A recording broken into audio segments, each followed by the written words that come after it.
Year's evening on a train bound for nowhere. I met up with a gambler. We were both too tired to sleep, so we took turns staring at the darkness. Assalamualaikum warahmatullahi wabarakatuh, sahabat podcast 104,5 Resfor FM. Kembali siang ini bersama saya Bunda Faira, dan bintang tamu kita kali ini seorang pengusaha susu yang sukses di Kota Padang Panjang, yaitu Ibu Erniwati SPT ya Bu ya. Selamat siang Ibu. Siang. Oh ya sahabat podcast, siang ini kita akan mengupas dengan tuntas perjalanan kesuksesan karir seorang wanita tangguh di Padang Panjang. Semoga ini bisa menjadi inspirasi. Amin. Oh iya Bu, dengar-dengar cerita, boleh enggak Ibu dulu ceritakan sedikit tentang profil pendidikan sampai akhirnya terjun menjadi pengusaha susu? Oke. Oh, kalau basicnya saya itu berasal itu dari sarjana peternakan. Iya. Jadi dulu ambil tahun 96 itu ambil jurusan peternakan di Universitas Andalas. Ya setelah tamat ya cukup lumayan itulah melalang buana gitu. Cukup panjang juga Cukup ya Bu panjang ya. lah, sampai 2000 tamatnya tahun 2000. Cuman baru berkarir di bidang peternakannya itu tahun 2010. 2010. Oh ya Bu, biar pemirsa podcast kita tahu wajahnya, maskernya sudah dibuka. Masker, ya. Kita tetap protokol kesehatan ya sahabat. Oke. Dengan menjaga 3M. Tapi tetap dengan menjaga kesehatan kita. Kalau boleh tahu, sebelumnya ini di profil Ibu juga peternak sapi dulunya ya Bu ya. Itu tahun berapa Bu? Iya, itu awalnya tuh 2010. Ya. Itu kan ada program dari Kementerian Pertanian. Kementerian Pertanian, Dirjen Peternakan. Itu ada program yang namanya SMD, Sarjana Membangun Desa. Iya. Itu untuk sarjana peternakan gitu kan. Programnya jadi membentuk suatu kelompok tani sekaligus membina kelompok tersebut. Itu awalnya. Oh, awal terjun ke bidang peternakan ya Bu ya. 2010. Tapi sesuai dengan basicnya juga ya Bu ya, Iya, sarjana peternakan. Ya. Bergerak dari peternak sapi perah, berarti kan di sana kita juga ada apa namanya itu untuk lempar hasil ya. ternak kita ini kemana ini Bu? Oh, kalau sapi perah itu kan susunya ya. Iya, Produk susunya, hasilnya susu. iya. Jadi 2010 itu mulai beternak sapi perah. Dan ya seperti kita ketahui kalau awal-awal dulu kan susu ini belum begitu familiar. Susu segar. Susu lah segar gitu ya, kan. susu sapi segar Terutama ya. di Kota Padang Ya, Panjang. betul sekali. Masih agak awam ya. Meskipun peternakan sapi perah itu sendiri yang ada di Padang Panjang ini udah dari tahun 80-an itu sudah ada. Cuman belum Cuman begitu ya, viralnya ya Bu ya. Jadi karena pas 2010 itu beternak sampai 2011 ada mungkin sekitar 1 tahunan. Iya. Jadi tempat pemasarannya ini belum jelas kan, makanya udah coba-coba jual-jual langsung, jual dikit-dikit. Jadi berawalnya memang dari rumah gitu kan. Dari rumah dulu. Untuk Ini ada tetangga. kerjasama dengan dinas pertanian atau dinas peternakan gitu Bu? Kerjasama untuk pendistribusian susu gitu. Kalau pendistribusian tidak ada kayaknya. Cuman yang dari program yang awal SMD itu juga ya kerjasama dinas peternakan. Berarti ini jual sapinya rumahan dulu ya, baru. Iya, jual susunya. Di rumahan. Jadi dari baru mengenalkan ke masyarakat. Iya, awalnya langsung cari reseller sih, cari teman yang ada. Soalnya karena awalnya di Padang Panjang dia agak susah pemasaran, jadi cari teman yang ada di Padang sama Pekanbaru. Oh ya, Itu awalnya reseller. Cari reseller ya Bu ya, biar mengenal Di susu tahun sapi. 2012 baru langsung jual di tempat gitu kan. Maksudnya bikin outlet. Oh iya. 2000. Ini idenya Ibu kan jadi sarjana peternakan nggak harus sapi. Kenapa bisa Ibu kepikiran jadi awalnya peternak sapi sampai akhirnya jadi pengusaha susu? Idenya dari mana gitu? Idenya. Kalau peternak sapi itu idenya udah dari kecil-kecil. Oh, gitu. Terinspirasi dari film-film nonton-nonton gitu kan kayak peternakan. Dan pas pula ada tahun 2010 itu ada program ya udah ikut kan lulus seleksi. Oh gitu. Jadi lulus ikut seleksi ya akhirnya SMD. SMD itu. SMD kalau boleh sahabat podcast tahu ini kegiatannya apa aja, Bu? Ya kalau SMD itu kalau di sana kita sebagai manajer lah istilahnya kan. Jadi kita kan diberi tanggung jawab untuk membina satu kelompok tani. Kelompok tani. Oh, kelompok tani ternak. Yang bergerak di sapi perah. Ya, dan ini ya SMD itu kan ada sapi perah, sapi potong, ada yang ternak ayam. Jadi untuk padang panjang lebih difokuskan ke sapi perah. Karena waktu itu tahun 2010-an itu juga ada wacananya padang panjang ini mau dijadikan sentral sapi perah untuk daerah di luar Pulau Jawa. Oh iya, tapi belum kesampaian kayak sampai sekarang ya Bu ya, masih. Sekarang masih sih jadi sentral sapi perah. Udah ya. Alhamdulillah. Udah 2010 udah alhamdulillah. Step by step kayaknya pemerintah Padang Panjang sahabat podcast udah mulai mengeliat di pengolahan susu. Tapi sedikit yang saya ada jadi pertanyaan. Apakah susu ini setiap harinya diolah jadi susu sapi murni atau ada aneka lainnya yang bahan dasarnya itu susu? Ada beberapa macam jenis olahan produk susu. Itu salah satunya susu pasteurisasi. Apa itu? Susu pasteurisasi itu ya mesti susu yang biasa kita minum ini. Yang original. Yang sudah dimasak. Yang dimasak, iya. Susu yang dimasak itu kalau untuk susu kan istilahnya pasteurisasi. Oh iya, pasteurisasi. Dan susu fermentasi. Kalau susu fermentasi itu seperti yogurt, kefir, Yakult. Oh iya, seperti itu ya. Dadiah kalau untuk sapi, betul, untuk kerbau ya. Juga ada permennya kalau nggak salah permen, ya. Itu produk akhir jadi gitu. Iya. Produk ikutan. Dengar-dengar juga ada yang bikin empek-empek dari susu juga ya Bu ya. Iya. Kayaknya ini sahabat podcast, susu ini di mata masyarakat bukan hanya saja susu murni atau susu putih, tapi di sini juga bisa diolah dengan berbagai macam aneka rasa. Untuk sahabat podcast mungkin bisa nantinya kita bercerita lebih lanjut atau kapan-kapannya bisa kita kulik lagi sama ibu ini. Nah, jadi satu lagi nih Bu, saya ada dengar nih, kalau nggak salah perjalanan juga sampai ke New Zealand ya?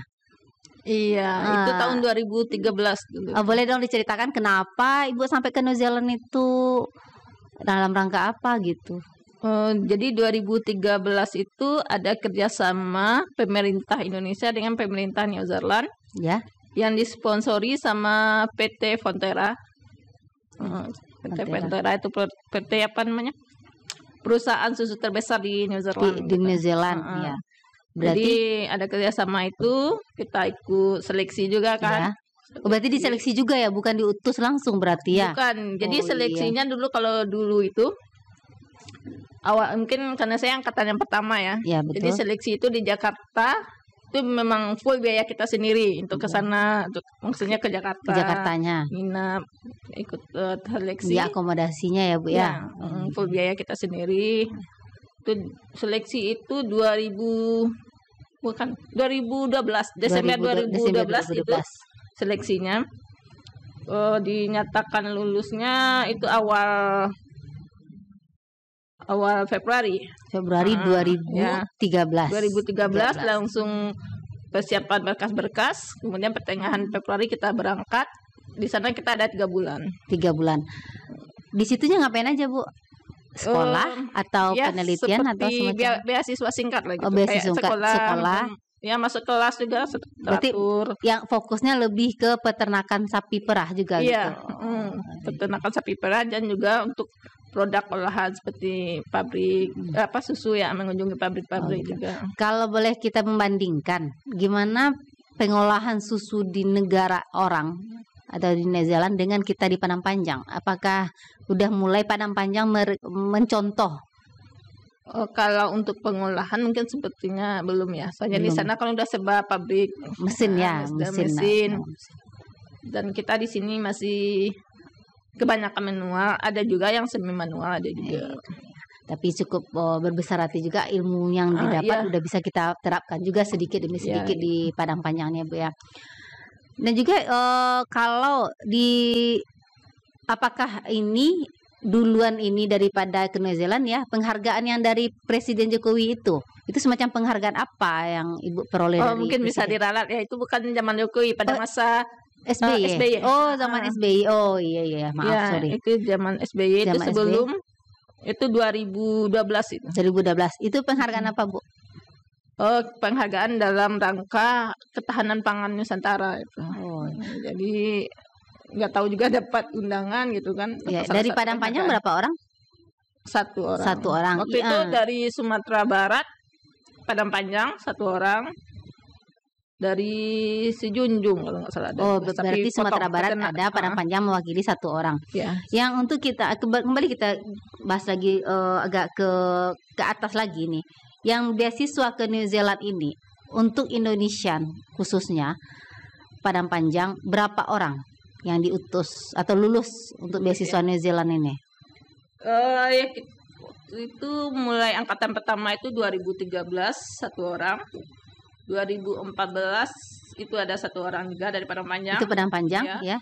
Kemudian 2015 itu ada satu orang dari Padang Panjang, tapi bukan dari peternak Sapi. bukan. Maksudnya dari staf dinasnya. Oh, Nah, kan dari staf dinasnya. Berarti pejabatnya ya. Oh ya. Dan akhir perjalanan setelah dari sarjana pertanian terjun menjadi seorang peternak sapi perah dan akhirnya bisa mengolah susu sendiri, penghargaan dari provinsi, ini kayaknya udah banyak ya Bu ya, penghargaan dari presiden termasuk beasiswa ke New Zealand. Itu termasuk perjalanan karir yang cukup panjang. Ini udah berapa tahun ini Bu? Mulai dari Ibu merintis sampai akhirnya Ibu jadi pengusaha susu sekarang yang sahabat podcast kenal mungkin Rumah Susu Padang Panjang ya, yang beralamat di Jalan Kiai Haji Kamarullah. Kamarullah, Bukit Surungan, tepatnya sesudah Terminal Mikrolet atau sebelum MTSN Ganting Padang Panjang.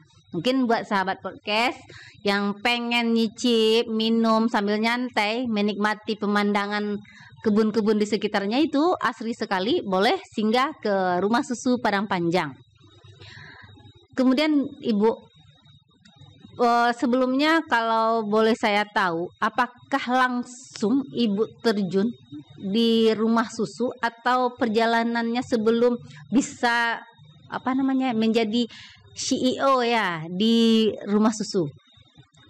Awalnya kita usaha itu kan nyewa satu kayak parkiran depan SMP 1. Iya, itu iya. 2000 Halaman kayak halaman orangnya. 2012 itu.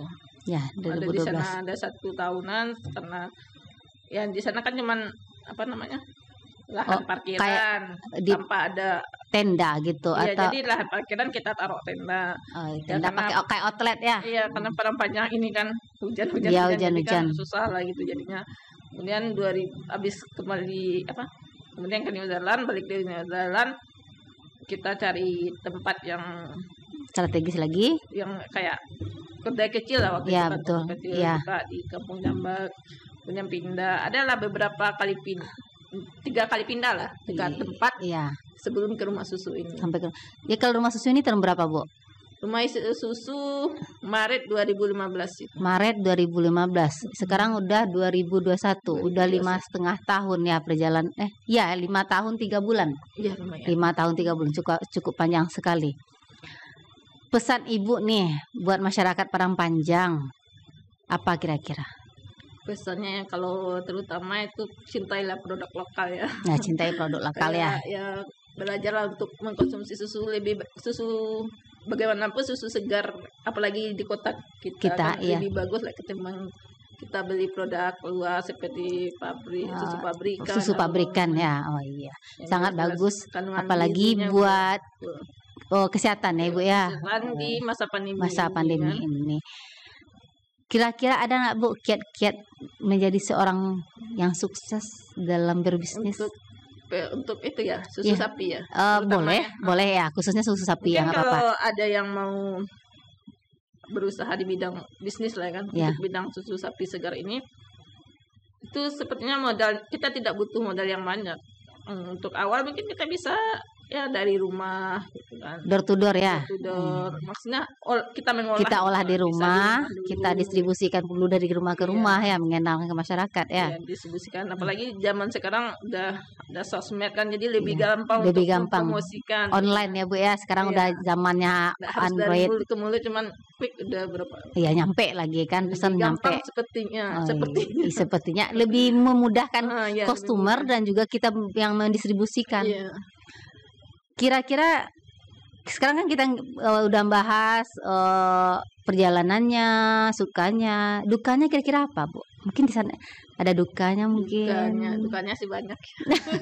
Boleh dong, kita tahu. Dukanya sebanding lah dengan bahagianya. Bahagianya pasti ada ya, ada Duka itu pasti ada grafik turun naiknya ya. Mungkin lah selalu Iya. kita untung aja itu. Iya, betul sekali. Kalau untuk apa kita nama bisnis di susu segar ini, ya karena ini ibaratnya produk susu sapi segar, jadi kan Iya, kita tahu kan masa simpannya kan tidak lama, tahannya ya. tidak tahan, jadi kan Expirednya. memang harus apa namanya itu, harus banyak ide lah gitu Iya. kan, gimana susu ini bisa terjual. Karena misalnya seperti kami itu kan menerima susu dari peternak itu kan setiap hari. Ya, Jadi kami gini, saat ini memang menerima susu dari beberapa peternak Ya, yang ada di peternak Kota sapi. Padang kan. Ya, Itu kami terima bisa dibilang setiap hari lah gitu kan. ya betul. Dengan jumlah yang hampir sama setiap harinya gitu. Ya, Jadi kalau seandainya satu hari aja sempat macet, nah itu udah besoknya kan nambah lagi, iya nambah betul. lagi. Jadi setiap hari, setiap susu sampai harus diolah harus langsung ya. diolah, Langsung gitu kan. diolah. Untuk itu Iya. tujuannya ya dia masa simpannya lama. Iya. Jadi Jadi salah satu kita bikin kayak permen susu, oh kita iya, bikin permen stick susu, itu stick susu. tujuannya itu untuk memperpanjang masa simpan Masa itu. simpan ya, kalau udah diolah udah bisa disimpan lebih lama Iya, lagi jadi ya. kami kalau kami lebih utamanya memang lebih memproduksi susu pasteurisasi itu sama susu fermentasi. Iya, betul. Cuman kalau ada kendala di pemasaran, misalnya pemasaran lagi sepi gitu Iya, kayak betul. masa pandemi ini kan Iya, lumayan pandemi ini penurunan. iya Nah, iya. Jadi di sini kami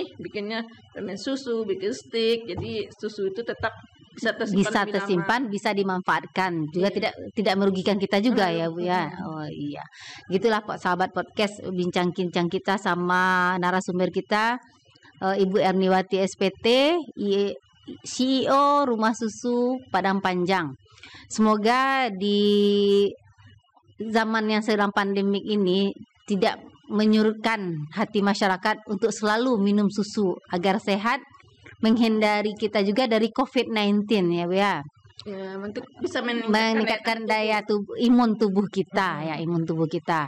Semoga pandemi cepat berlalu, segala usaha buat masyarakat Padang Panjang khususnya ini bisa berjalan kembali dengan normal. Terutama buat kita yang merasakan sekali ya Bu ya. Oh, iya sekali ya. Ya sahabat podcast, itulah tadi bincang-bincang singkat kita bersama owner Rumah Susu. Lain waktu kita ketemu lagi, sampai jumpa. Assalamualaikum warahmatullahi wabarakatuh.